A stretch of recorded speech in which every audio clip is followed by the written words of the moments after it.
Không ổn rồi. Vậy rồi hôm nay trường sẽ dẫn mấy em đi ăn nha.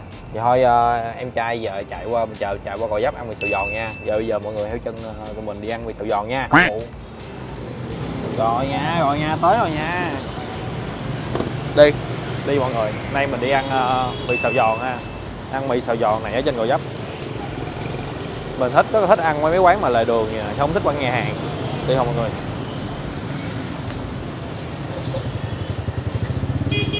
Đâu để con coi món rồi con kêu.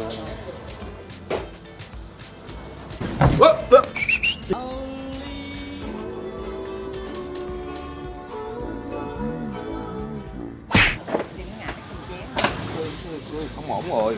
Vậy chưa vô ăn thấy mất cái ghế rồi đó. Thấy kỳ quá rồi đó. Mình bán bao lâu cho anh? Ở đây là 20 năm rồi. 20 năm. Là ở đây mình bán thường là mấy giờ mình mở anh? Thường là 3 giờ chiều. 3 giờ chiều mình bán tới mấy giờ? Hay tại bữa em mua thử một lần đem về rồi. Ở đây 12 rưỡi. 12 rưỡi anh nghỉ hả? Có lễ Tết thì anh bán vậy. Là đó là bán khuya hơn rồi đúng không? Khuya hơn rồi đúng không?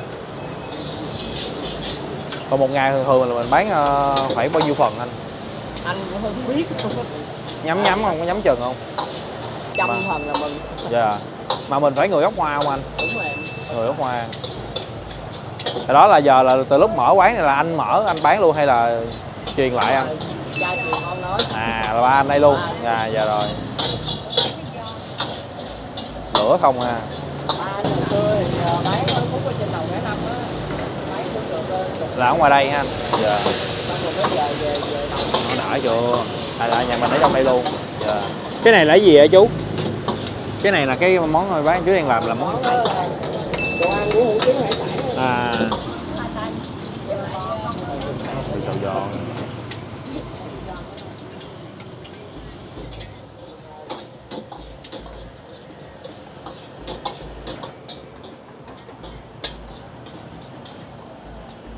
Giờ mình vô mình coi thử hương vị món như thế nào không mọi người. Đi. Đó giờ là tôi thấy là nhiều chỗ làm rồi, nhưng mà thấy cái chỗ mà làm ở trong cái hẻm, tức là kiểu như một cái quán đàng hoàng có người xào nấu anh thấy là nó kiểu như là rộng Nó rãi, nhiều, đúng không? thường là nhà hàng thường là trong cái nhà ít rất là ít cái quán mà người Hoa mà người ta làm ngoài đường ở trong hẻm vậy nè. Còn ở đây là một cái quán mà nó nằm dọc ở cái hẻm ở trên cái đường Nguyễn Văn Nghi. Nguyễn Văn Nghi thì rất là đặc biệt. Nhà của chú nãy chú nói là trong hẻm này luôn. Ngày xưa là chú bán ở dưới ngoài ngã năm chuồng chó, xong rồi bây giờ chú về đây. Mà quán này là gia truyền đó nha, là cha truyền qua con nữa. Cha truyền con, như bây giờ hai cha con bán chung luôn á, chưa truyền hết đâu, thấy kỳ. Hôm nay tụi mình có kêu 3 món nha, có một dĩa bị thất lạc nên là giờ cô phải làm lại nha mọi người. Đó, chờ chút xíu. Mọi người chờ chút xíu nha. Ở đây là có 2 dĩa, ở đây có 2 dĩa nha.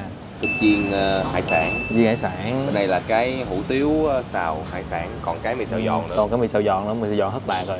Còn cái mì xào giòn mà tưởng hành lý sân bay không á.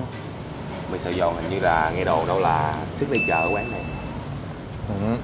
Cô giới thiệu là mì xào giòn là ngon nha, người ta ăn mì xào giòn là chính. Đó, còn mấy món này là mình kêu thêm để mình thử coi hương vị ở đây người ta làm như thế nào. Tôi mà có người yêu chắc tôi cũng sắp xếp tôi dẫn đi ăn cái quán này. Bây giờ tôi làm nước chấm trước cái này. Cái quán này á, là ngày xưa mình hay đi chơi với bộ cũ á, xong rồi thằng em mình nó đói, mình đi ngang về mình mua giùm hoài luôn. Nhưng mà chưa ăn lần nào, nay ăn thử. Bữa đó kêu ngon, ớt, tương ớt, nước tương, còn có tỏi ngâm giấm nữa kìa. Mì tới, không biết mấy người ăn hết không nữa. Đây mì xào. Ở đây là hủ tiếu nha, hủ tiếu mềm. Kế đến ở đây là mình có hải sản. Hải sản hồi nãy là chú chiên qua sơ rồi. Đây hải sản đây. Tôm, mực, da heo nè, cá chiên nè, tôm nè,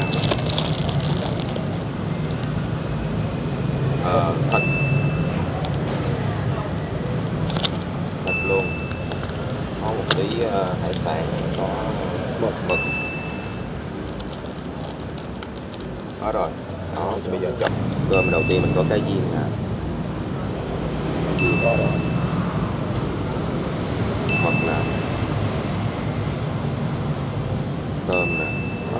cơm sao nói Còn cái hộp cơm thì nhìn nó rất là tơi nha, các bạn thấy nó rất là tơi nè đó.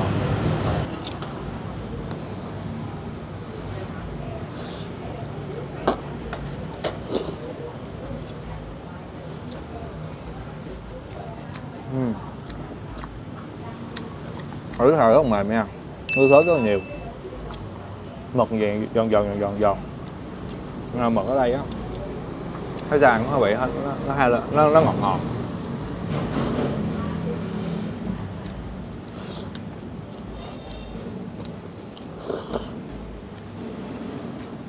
Mình thích ăn mấy món người Hoa á, tại mấy cái món này á nó sẽ có mùi, ta làm bằng chảo gan á, nó cháy cái mùi cháy rất là thơm.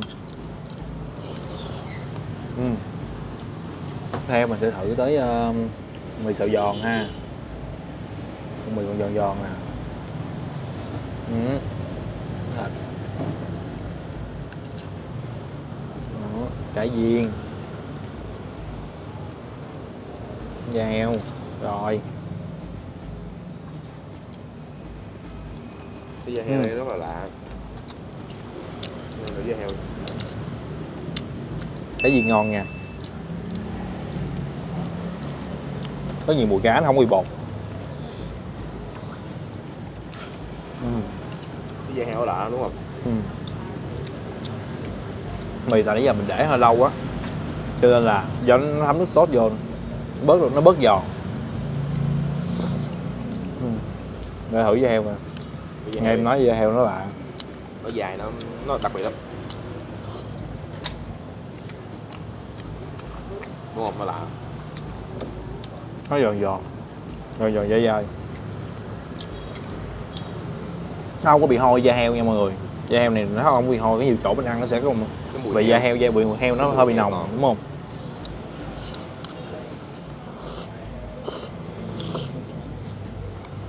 Rồi, giờ thử món cơm. Đậu bao tử, đậu bê tông. Nó nè, chén no.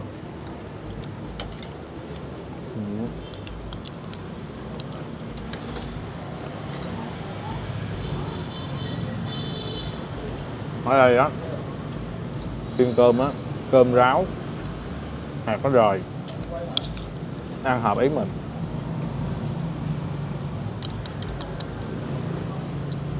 Cô chú nên nếm là cũng ok nha mọi người.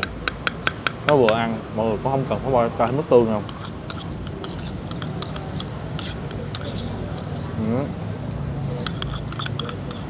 Ngon quá.